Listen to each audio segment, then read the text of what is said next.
नमस्कार, मैं हूं प्रखर शुक्ला। आज मैं आपसे बात करूंगा एक बहुत ही प्यारे से विषय जिसका नाम है भय। भय है क्या? मैं अपनी बात को शुरू करने से पहले सिर्फ 2 पंक्तियां लिखना चाहूँगा और मैं आपको सुनाना चाहूँगा कि उम्र गुजार दी सिर्फ इसी कशमकश में, कि समय तो निकल गया अब क्या है वश में। समय तो निकल गया अब क्या है वश में। समय निकल जाने के बाद हमारे पास कुछ वश में नहीं रहता। वश में रह जाता है तो केवल पछतावा। मैं अपनी बात शुरू करूंगा एक प्यारे से अनुभव के बारे में। आप जिसको देखेंगे मैं उसको प्यारा ही कहूँगा क्योंकि वो तो सभी को होता है। मैं बात करता हूँ हताशा की, मैं बात करता हूँ ओवर थिंकिंग की, मैं बात करता हूँ डिमोटिवेशन की, और मैं बात करता हूँ एक ऐसी भावना की जिसमें आप उलझे रहते हैं और आप एक समय के बाद आपको बड़ा ही खुद को लाचार महसूस करते हैं। भावनात्मक तौर पे आपके पास शरीर में बहुत बल हो, लेकिन अगर आप यहाँ से और यहाँ से कमज़ोर हैं तो आपका वो बल आप किसी काम का नहीं है। आइए हम जानते हैं कि ये बल होता क्यों, ये बल को कम करने के पीछे का वो मेन बिंदु क्या है। आइए शुरू करते हैं। तो मैं बात कर रहा हूँ भय की। देखिए, आज हम लोग देखते हैं कि जिस प्रकार से हम लोग तमाम तरीके की ओवर थिंकिंग वगैरह और जो भी हम कह सकते हैं जो हमारी मेंटल हेल्थ को ज़्यादा इफेक्ट करता है, उस चीज़ के बारे में बात कर रहे हैं। तो भय को पहचानना कितना ज़रूरी है। तो भय है क्या? भय क्या है? भय एकमात्र केवल विचार है। भय आपकी केवल एक भावना है जो आप दिन भर आप उसी में उलझे रहते हैं। आप एक विचारों के चक्रव्यूह में घूमते रहते हैं और आप ये समझ नहीं पाते हैं कि आप कितना इसमें उलझते चले जा रहे हैं। एक कहानी है ना कि आप एक गिलास पानी को लीजिए और उसको आप 5 मिनट ऐसे लिए रहिए, आपके हाथ में थोड़ा सा दर्द होगा। 1 घंटे लिए रहेंगे, थोड़ा सा और दर्द होना शुरू होगा। 6 घंटे ले रहेंगे, शायद हाथ जाम होना बंद हो जाए, हाथ जाम होना शुरू हो जाए। और उसके बाद जब आप उसको 24 घंटे लिए रहेंगे तो क्या होगा? वो आपका हाथ काम करना बंद हो जाएगा, सुन्न पड़ जाएगा और शायद 1 आध महीने तक ले रहेंगे तो हाथ काटने तक की भी नौबत आ जाए। पानी का वजन तो वही रहा ना, वो तो बढ़ा नहीं। तो उसी प्रकार से हमारी टेंशन है, इतनी सी टेंशन रहती है, इतनी सी चिंता रहती है, हम लोग उसको इतने लंबे समय तक लिए रहते हैं कि वो हमें इतना ज़्यादा इफेक्ट कर देती है कि हम लोग कभी ये सोच भी नहीं पाते कि हमारी जो लाइफ है वो जैसी होनी चाहिए और जैसी अभी है, इसके बीच में कितना लंबा फासला है। बहुत लंबा फासला है। मैं जब पढ़ता हूँ कि कैसे महान लोग महान बने हैं तो मैं देखता हूँ कि डर तो सभी को होता है, भय तो सभी को होता है। तो ऐसा क्या है कि कुछ लोग उसी भय में ही सिमट के रह गए और कुछ लोग उसी भय से आगे बढ़ गए। तो वो है कि मैंने बताया ना कि उन्होंने भय को एक निश्चित समय तक रखा। आपको भी जब भय हो तो मेरी आपसे यही गुजारिश है कि आप उसको केवल निश्चित समय तक रखिए, आधे घंटे 1 घंटे।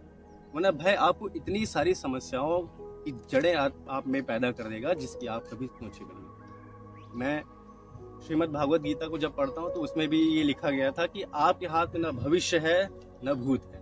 आप भूत जो आपके साथ हो चुका है आप उसकी चिंता में लगे रहते हैं, उसके दुष्परिणामों की चिंता में लगे रहते हैं कि अरे मैंने तो ये किया, अब मेरे साथ ये होने वाला है।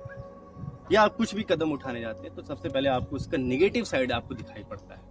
आपको सबसे पहले उसका एक बुरा ही इम्पैक्ट दिखाई पड़ता है। ये वो लोग हैं जिस आप अगर आपके साथ ऐसा हो रहा है तो आप ये मान चलिए कि आप भी उस डर के शिकार हो चुके हैं। तो मेरी आपसे गुजारिश है और इस वीडियो बनाने का भी उद्देश्य यही है कि आप सबसे पहले अपने डर को पहचानिए और उसको खत्म करिए।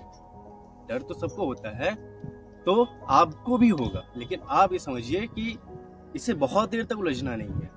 डर को पहचान करके तुरंत आगे बढ़िए। अब आप ये सोचेंगे कि इसकी रोकथाम क्या है। वीडियो में बहुत लंबी नहीं रखूंगा, वीडियो में छोटी ही रखूंगा, लेकिन आप समझेंगे कि इसका रोकथाम क्या है। इसका रोकथाम आध्यात्म है। आप आध्यात्म से जुड़िए और सबसे पहली बात आप ये मान चलिए कि जो भी होता है सब अच्छे के लिए होता है। अगर आप इस भावना से आप आगे बढ़ते हैं, भले ही आपके साथ कितना ही बुरा क्यों ना हो जाए, लेकिन अगर आप इस भावना के साथ आगे बढ़ रहे हैं तो जरूर एक न एक दिन आप इस डर पे भी विजय पा लेंगे और आप देखेंगे कि जो चीज़ें आपके साथ हो रही थी, over thinking, demotivation and so on, जो भी आप कहना चाहेंगे, वो तो केवल एकमात्र विचार है। वो केवल एकमात्र विचार हैं। मैंने लिखा था कि जब अवसर था तब चेता नहीं, जब चेता तब अवसर गया। जब चेता तब अवसर गया, और यूं हाथ मलने से अब क्या फायदा, सुनहरा समय जब गुजर गया। शिव खेड़ा जी ने अपनी किताब में एक बड़े अच्छे राइटर का एक क्योट लिखा है, हेनरी फोर्ड का। वो बोलते हैं कि मैं ऐसे बहुत से असीमित क्षमता वाले व्यक्तियों की तलाश में हूँ जो ये नहीं जानते हैं कि क्या नहीं किया जा सकता। सब कुछ किया जा सकता है, सब कुछ किया, आप सब कुछ कर सकते हैं, लेकिन कुछ एक ही कर सकते हैं। आपको तो आइडेंटिफाई करना पड़ेगा। जीवन में जब आप भय मुक्त रहेंगे, आपको न भविष्य की चिंता सताएगी, ना आपको भूत की चिंता सताएगी। जब आप वर्तमान में जीना शुरू करेंगे तो आप देखेंगे आप निर्णय बहुत अच्छा ले पाते हैं, और आप ये देखेंगे कि आप अपने आप को मानसिक तौर पे बड़ा ही मजबूत पाते हैं। तो डर को आइडेंटिफाई करिए, भय को पहचानिए, उस भय पे विजय पाइए। मैं सोच रहा था कि इस वीडियो को क्यों बनाया जाए, लेकिन मैं देखा कि हमारे आज के देश की बहुत बड़ी पॉपुलेशन युवाओं की वो इसी चक्कर में लगी रहती है, इसी सब फालतू विचारों में डिप्रेस हुई रहती है। मैं देख रहा हूँ कि बात बात पे लोग सिगरेट पी रहे हैं, कि डिप्रेशन हो रहा है सिगरेट पी लेते हैं, कुछ भी होता है सिगरेट पी लेते हैं। सिगरेट हमारे, मैं बता रहा हूँ कि डर का कोई भी दवा नहीं बनी। हम लोग माउंटेन ड्यू का एक ऐड सुनते हैं ना, जिसमें वो बोलता है कि डर के आगे जीत है, तो डर के आगे ही जीत है। आपको माउंटेन ड्यू पी करके आपका वो डर नहीं खत्म होगा, आपको उस डर को सामना करना पड़ेगा। और डर एक प्रकार से, मैं आपको सच बताऊं तो केवल एकमात्र विचार है। सच बता रहा हूँ, केवल एकमात्र विचार है। आपको गहन अध्ययन की जरूरत है। आपको पहचानना है कि आपका डर इतने दिनों से, आपके इतने सालों से आपका पीछे क्यों कर रहा है। आप डर की वजह से अपने परिणामों को जैसा आना चाहिए वो ऐसा ना आकर के आप उसको कम परिणामों में ले आते हैं, या कह सकते हैं आप दुष्परिणाम भी आ सकते हैं। तो इसके बहुत दुष्परिणाम है। आप खुद को बहुत अकेला महसूस करेंगे। डर ही आपकी तमाम उन मानसिक बीमारियों की जड़ है। आप देखते हैं कि ब्रेन माइग्रेन और तमाम तरीके की समस्याएं हमारे देश के युवाओं को हो रही है। मित्रों, मेरा आपसे सिर्फ इतना निवेदन है कि डर को आइडेंटिफाई करिए और डर को पहचानिए। डर में उलझिए मत। होता है, सबको होता है, हमें भी होता है, आपको भी होगा, सबको होगा और सबको हुआ है।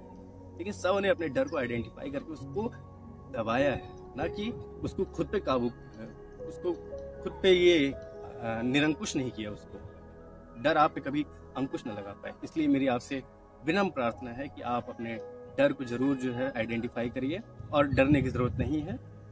मेहनत करिए, आप आगे जाएंगे, निश्चित ही आगे जाएंगे। धन्यवाद। जय हिंद।